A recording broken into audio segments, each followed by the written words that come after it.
बात साफ जाहिर होती है कि बेंचेस की तश्कील में जो एक मुनसिफाना किरदार अदा होना चाहिए, और आम तासुर यही है कि बेंचेस की तश्कील में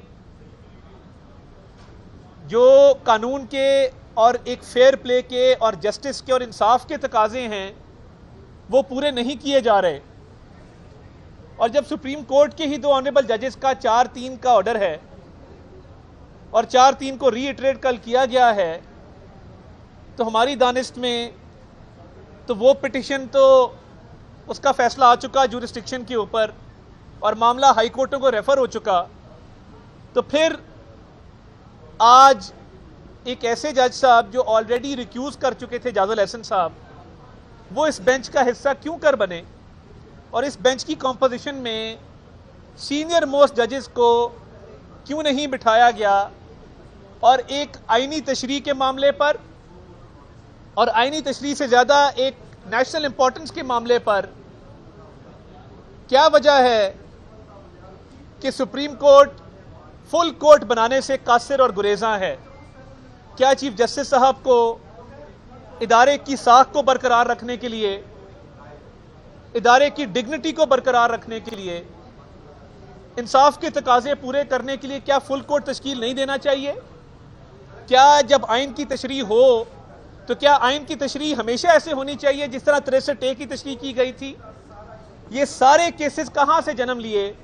ये तब जन्म लिए कि जब आइन को रीराइट किया गया और पंजाब में हमजा शहबाज शरीफ की हुकूमत ख़त्म करके तहरीक इंसाफ की हुकूमत कायम की गई। आइन 2 दफ़ा रीराइट हुआ है। क्या तब आइन दस्तक नहीं दे रहा था आपके दरवाजे पे? क्या तब आइन आपको नहीं पूछ रहा था कि मेरी मंशा क्या है, आइन के अंदर दर्ज क्या है? और आपने कहा कि पार्टी हेड जो होता है वो डिक्टेटर होता है। मैं इस पे बात करना चाहता हूं। आपने कहा कि पार्टी हेड के पास तमाम तर ताकत, तमाम तर पावर, तमाम तर अथॉरिटी होती है और वो डिक्टेटर की शक्ल इख्तियार कर जाता है। इसलिए चाहे आइन में लिखा हो कि वोट जो पार्लियामान का मेंबर है उसने पार्टी हेड के कहने पे देना है, हम पार्टी हेड को नहीं मानते। हम कहेंगे कि वो पार्लियामानी लीडर के कहने पर वोट डालेगा, और अगर पार्लियामानी लीडर के कहने पर वो वोट नहीं डालेगा और पार्टी के सरबराह जिसको आपने डिक्टेटर कहा उसके कहने पर डालेगा तो उसका वोट गिनती में शुमार नहीं होगा। ये 2 दफा आइन को रीराइट करके, और मुझे इजाजत दीजिए, तासुर है कि आपने आइन की संगीन खिलाफ वर्जियां की हैं 2 मरतबा। पहली मरतबा जब वो वोट गिनती में शुमार ना किए गए, शुरू में बात की कि पार्लियामेंटेरियंस की इज्जत है, पार्लियामेंटेरियन जो है वो मुकद्दम है, मोहतरम है, मगर जब उनकी वोट की गिनती में शुमार होने की बारी आई तो कहा कि वो वोट गिनती में शुमार नहीं होगा। आइन दोबारा लिखा गया क्योंकि पंजाब में पीटीआई को हुकूमत देनी थी और दे दी गई, और हमजा शहबाज शरीफ की हुकूमत आइन को रीराइट करके ख़त्म कर दी गई। उसके बाद पार्टी हेड की बारी आई तो आपने कहा वो डिक्टेटर है, उसको ये इख्तियार नहीं है कि वो किसी को कहे कि कहाँ वोट डालने हैं। और आपको याद होगा कि चौधरी शुजात साहब ने कहा था कि ये 10 वोट काफ लीग के मुस्लिम लीग नून को डलेंगे, मगर क्योंकि आपके नज़दीक पार्टी हेड डिक्टेटर है और पार्लियामानी पार्टी का फैसला उसके ऊपर हावी है, उससे भारा है, तो आपने वो 10 वोट कैंसिल करवा के परवेज इलाही साहब को डलवा के शाम से पहले उनकी हल्फ बर्दारी के ऑर्डर इसी बिल्डिंग से पास किए थे। मैं सिर्फ फैक्ट्स बयान कर रहा हूं और हकायक बयान कर रहा हूं। क्या तब आइन दस्तक नहीं दे रहा था? क्या तब इंसाफ दस्तक नहीं दे रहा था? क्या तब पीटीआई की गवर्नमेंट वहां पे बनवाना आइन की खिलाफ वर्जी नहीं थी? 2 दफा आइन को रीराइट किया गया क्योंकि आपके नजदीक पार्टी हेड अगर डिक्टेटर है तो फिर माफ कीजिएगा, पार्लियामेंट में ये डिबेट शुरू हो चुकी है कि क्या आपको भी जब बेंचेस की तश्कील का मामला आता है तो अपने रुफका से, अपने ब्रदर जजेस से, अपने इर्द गिर्द बैठे साथियों से मुशावरत नहीं करनी चाहिए? क्या ये फर्द वाहिद का फैसला होगा और वही काबिल अमल होगा और वही नाफिजुल अमल होगा और उसी पर अमल किया जाएगा? क्या इस इदारे में सीनियरिटी का जो प्रिंसिपल है वो क्या कहता है? सीनियरिटी का प्रिंसिपल ये कहता है कि सीनियर जरूर हैं मगर he is one amongst equals, यानी आप बराबरी की सतह पे बैठे हैं मगर सीनियरिटी की वजह से किसी एक को चीफ जस्टिस बनाया जाता है, तो क्या ये सीनियरिटी का प्रिंसिपल ये हक देता है कि बेंचेस को वन साइडेड बना दिया जाए? क्या ये हक देता है कि इसमें मशावरत ना हो और आपके सुप्रीम कोर्ट के अंदर से आवाज़ें उठें कि ये 4-3 का फैसला है और उसको किसी खातिर में ना लाया जाए? हम तो पहले दिन से ये अर्ज कर रहे थे कि ये 3-2 का फैसला नहीं है, ये 4-3 का फैसला है, और हम आज भी अपने मौक़िफ़ पर कायम हैं। तो जहां पार्टी हेड डिक्टेटर है, हालांकि उसको पूरा पार्लियामान मुंतखब करता है, वो वोटों के बहुत दफ़ा वोटों की मरहून मिन्नत होता है, मोर ऑफन देन नॉट पार्लियामानी लीडर ही पार्टी हेड होता है। अब पार्टी हेड को तो आपने उस राइट से स्ट्रिप ऑफ कर दिया, तो क्या आपको अपना हाउस इन ऑर्डर नहीं करना चाहिए? क्या आपको बेंचेस की तश्कील में अपनी मुशावरत नहीं करनी चाहिए कि ऐसे तनाज़ात जन्म ना लें और ऐसे तनाज़ात पैदा ना हो कि जहां पे पूरी कौम ये डिबेट कर रही हो कि ये 4-3 है कि ये 3-2 है, और जबकि 4-3 वाजे हो चुका, रोज़े रोशन की तरह आया है कि ये 4-3 है, तो फिर इस केस को सुनने का क्या मंतक है? और अगर 63A की इंटरप्रिटेशन पे चले जाएं और तशरीह पे चले जाएं, जब सुप्रीम कोर्ट के एक ऑर्डर से जुडिशल वज़ीर आला परवेज़ इलाही साहब ने इक़्तिदार संभाला था, तो क्या 63A की तशरीह जो की गई, अगर वो ठीक की जाती, आइन की मंशा और रूह के मुताबिक की जाती, तो क्या आज ये नौबत आती? आज हम इस कॉन्स्टिट्यूशनल क्राइसिस के दरमियान फंसे होते? क्या आज इन मुकदमात की समाअत हो रही होती? जवाब है नहीं। मगर आइन की सिलेक्टिव इंटरप्रिटेशन की जाती है, आइन को अपनी मर्जी से उसकी तशरीह की जाती है।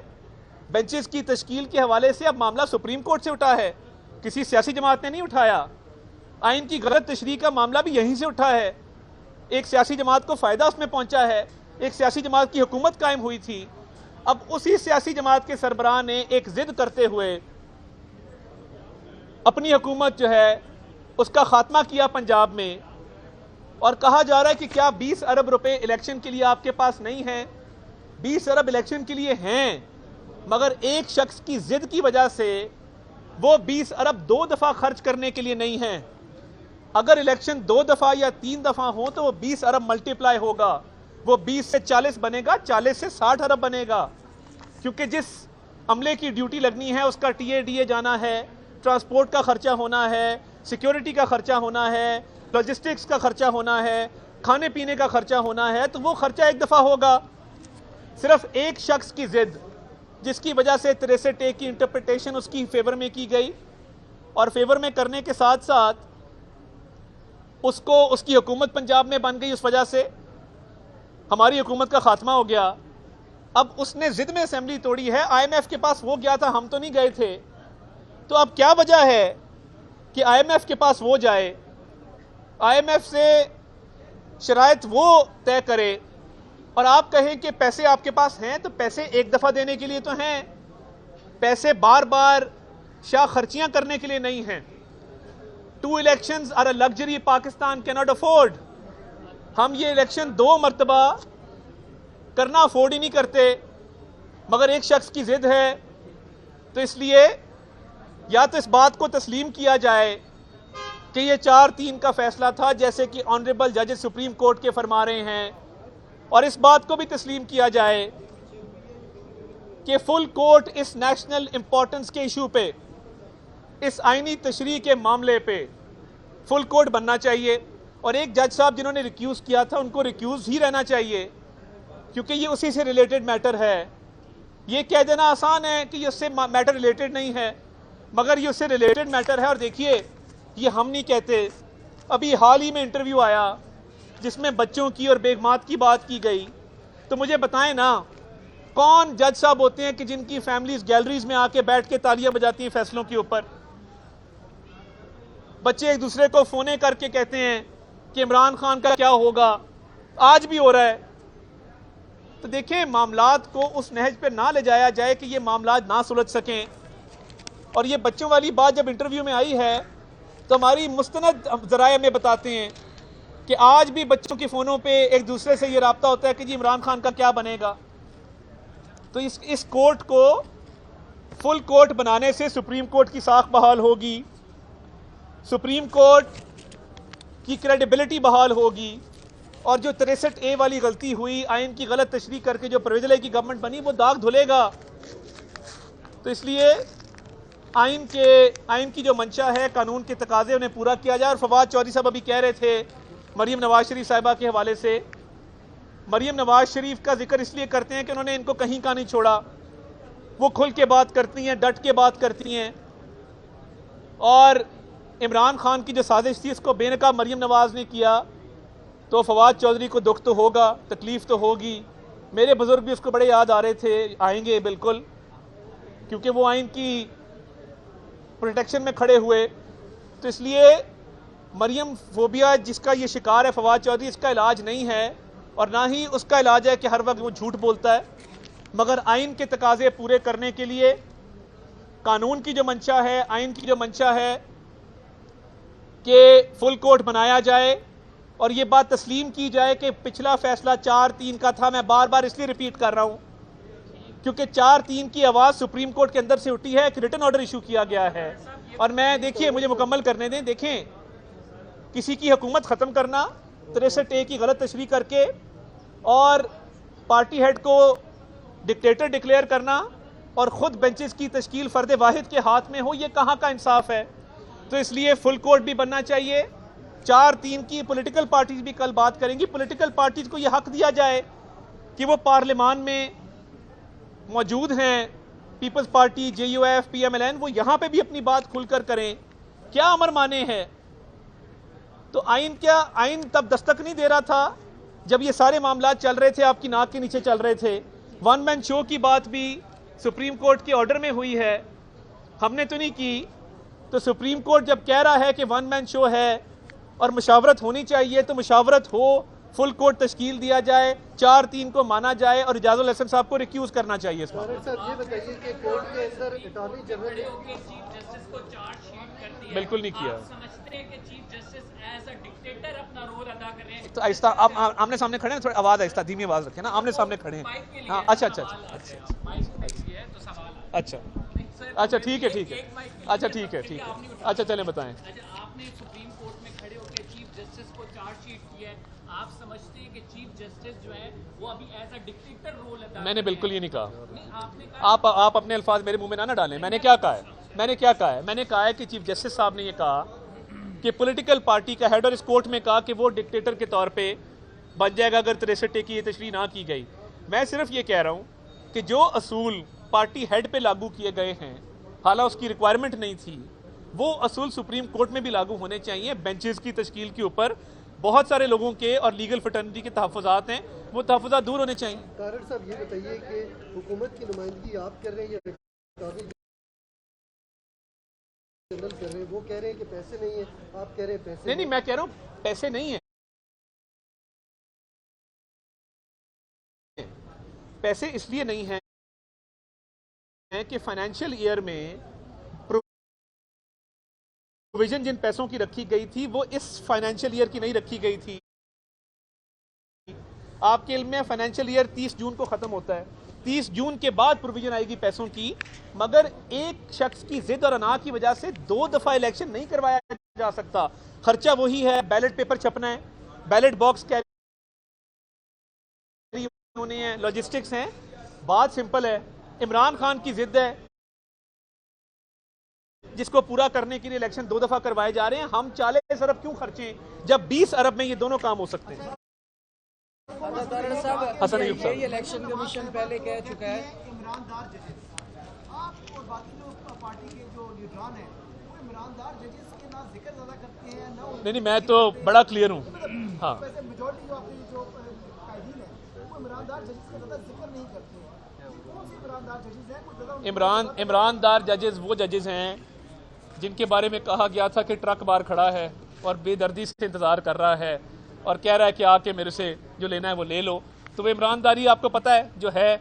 और ईमानदार जजेस का आपको पता है कि हर सहूलतकार जज ईमानदार है। मैं इतना ही कहूँगा। लास्ट क्वेश्चन, 8 अक्टूबर को अगर इलेक्शन होने हैं तो क्या 8 अक्टूबर को कौमी असम्बली के भी इलेक्शन हो जाएंगे? जी दुरुस्त। और अगर 8 अक्टूबर को इलेक्शन हो जाएंगे तो फिर निगरान हुकूमतें आप क्या तश्कील दे रहे हैं?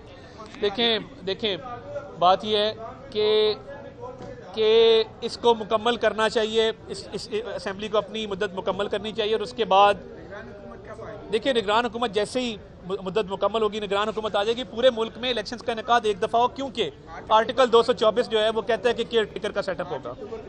अच्छा तारिक साहब, इलेक्शन हर हाल में होंगे, बिल्कुल होंगे। तारिक साहब एक मिनट एक सिर्फ जवाब दीजिएगा। आपने पहले भी अपील की थी कि फुल कोर्ट बेंच बनना चाहिए जी। ये इख्तियार आपने कहा कि चीफ जस्टिस का है जी। तो क्या आपको इंतजार नहीं करना चाहिए चीफ जस्टिस की तरफ से किसी भी इस बारे में हतमी फैसले का?